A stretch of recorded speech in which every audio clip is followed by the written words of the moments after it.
think most people at the conference are, I think, Miami-based or Florida-based. So after two people saying why they moved to Florida, you probably were already convinced because most of the people in the room live here. So I'll try to maybe make a couple fresh comments and kind of work through maybe some of the tactics that got me here on the stage today. Just by way of background, 12 years as an entrepreneur, involved in 3 companies, either as startup team, co-founder, founder, all in Silicon Valley. So I moved here actually just July, direct from San Francisco after being in San Francisco for about 13 years.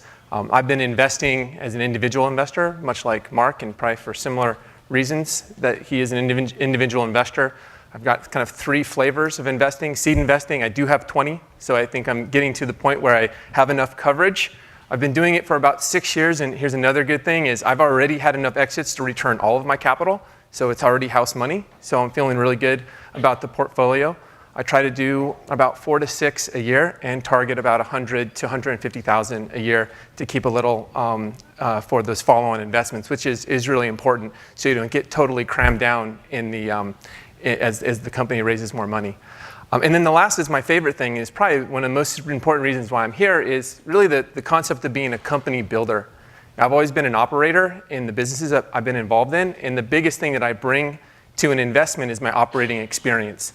How do you build a sales team? How do you build an operating team? How do you think about your strategy and execute it? I'm not an engineer, but I've been very successful at helping engineers think about the product, think about the market, and create real value and understand how to price it. So I kind of know my role, and I try to find investments where I can kind of bring more than just money. So I find myself as a bit of a company builder. And so, the first question that, why Miami is, how is it possible? And so one day I woke up, actually about a year ago, and I said, well, Patrick, why are you in San Francisco? Yeah, I could live anywhere. What I do is very individual. I can do anything anywhere. And I looked at my portfolio, and the thing that I was spending the most time on were things that were more Eastern time zone. I've got a company in Maine. I've got a company in Jamaica. I've got a company in Germany. I've got a company in China. And I thought, I am doing a lot of traveling back and forth. So, this reality that I can live anywhere is something that maybe it's a little modern, maybe it's personal, but maybe many people are in that same situation. So I was willing to think about it. And why would you move? You're living at the heart of the technology world, and the stories that Dave told were so entertaining, and I think I probably agree with much of it. But I was already making investment choices to look outside of Silicon Valley, and the idea that I can live anywhere, I thought to myself, well, why am I here, and what am I enjoying doing? And so I realized that I was enjoying investing beyond Silicon Valley. Now, I sit on a couple venture-backed boards that are based in San Francisco. Most of my investments are in San Francisco. So that is a great market. I do not recommend limiting your exposure to that market because it is exciting. But the things where I was spending my time, not just my money, were things outside. And I thought, why? And the innovation is spreading beyond Silicon Valley. I think there were some great points about the technologies that are being built in San Francisco or in the Silicon Valley now being leveraged all over the world, in Latin America, in Europe, in Florida, in all over the place. And those innovations, I thought, well, if I believe that Silicon Valley is changing the world, well, then I should go out into the world and be part of that change. And the other thing is that talent has access to these tools. I think right now it doesn't quite seem like it because every hot company gets pulled back to San Francisco, it seems like. But more and more, I believe that companies are going to stay where they are. And I think Dave made some great cases for how we can do that by investing locally and giving more ramp to those local entrepreneurs. But then I thought about personally. There are a lot of people like me in Silicon Valley. There's a lot. There's a lot of people who had an exit, who have time, who are not ready to retire, not ready to sit by the pool, who want to do something, and they're all in Silicon Valley chasing the same. You can have coffee all day, every day, with a ton of great entrepreneurs, and really not make much impact on them because you're not unique. I'm not unique in Silicon Valley. That's my reality. But when I'm outside of Silicon Valley, in Portland, Maine, or in Montego Bay, Jamaica, or in Berlin, I'm unique. My experience is very powerful, and I can make a big impact. I like that. I think more people should do that. That's where the world is going. And the better valuation dynamics, boy, I don't need to go back into that. And at the panel, I think Ben's going to ask us some questions about that. So when you can live anywhere, now let's talk about why Miami.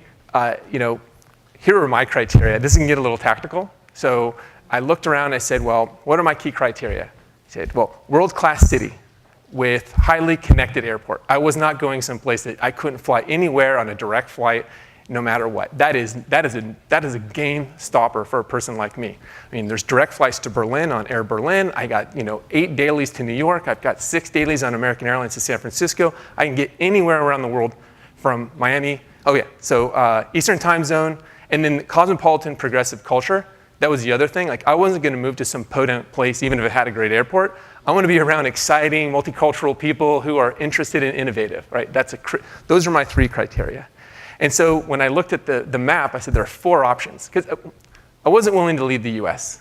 I mean, I'll go and invest in the US and I'll travel, but for a lot of reasons, maybe we could talk out with the Mai Tai, I want to be in the US. But so there's only 4 places in the Eastern time zone, and this might be controversial, but Boston, New York, Washington, and Miami. And by the way, Miami, until I gave my criteria, Miami wasn't on my list. I mean, New York for sure, Boston, I'm like, maybe DC, and I was thinking, where else? Then I put up Miami, like, it meets all the criteria. It's kind of a funny thing, it meets all those different criteria.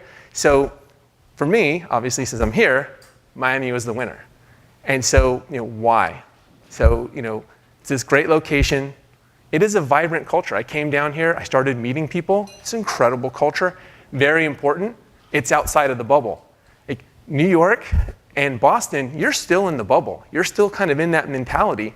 And I thought, well, if I'm going to make a change, I want to make more of a drastic change.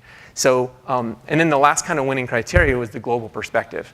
I mean, all 4 of those cities obviously are very global, but Miami kind of has this unique global perspective that I found, and particularly since it's focused on Latin America, which is really useful. So, so far so good.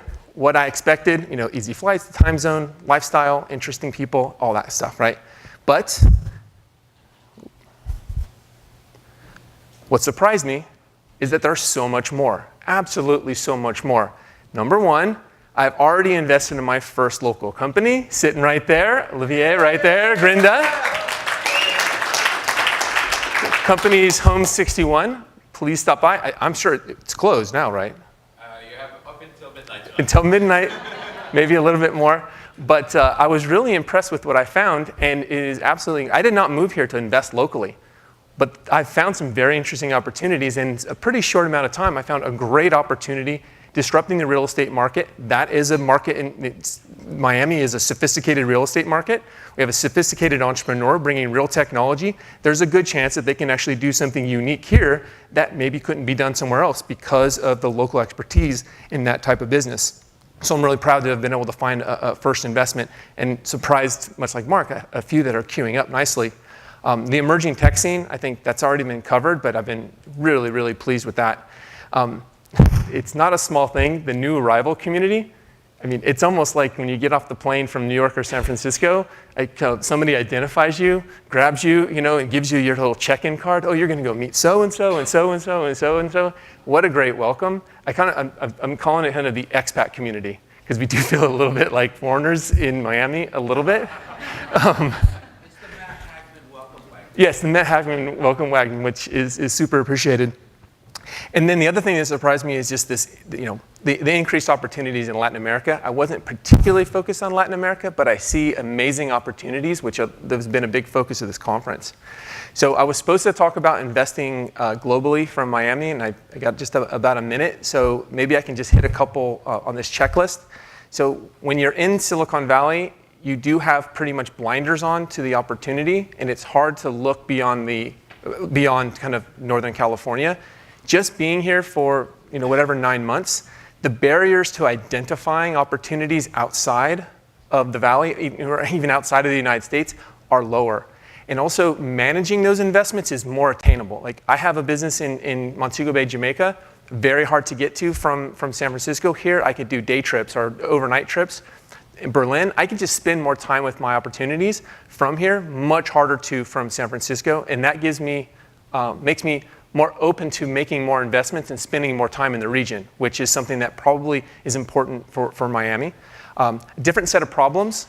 I mean, people here are traveling internationally, so they're coming from different. I talk to people from Brazil and Argentina and Colombia and Turkey. I meet those people on a regular basis here who are dealing with the problems of their local market. And so I think that I'm now being exposed to problems that maybe I have a unique solution set because I come from the center of the technology innovation. Now I can see those problems, and maybe I can apply those problems in a unique way. One last thing, I know I got the X here. I don't want to underestimate this. The lowered required TAM, so lowered required total addressable market. This gets back to the size of the investments. $100 million exits are excellent, especially if they only take $3 to $4 million to build. I'll take $100 million exits for $3 to $4 million investment. Line me up, sign me up. And I think those opportunities, you could see them because you're outside of the unicorn culture. And they're there in the United States as well as around the world. So I think that I've run out of time. Really happy to be here and look forward to the panel. Thank you all.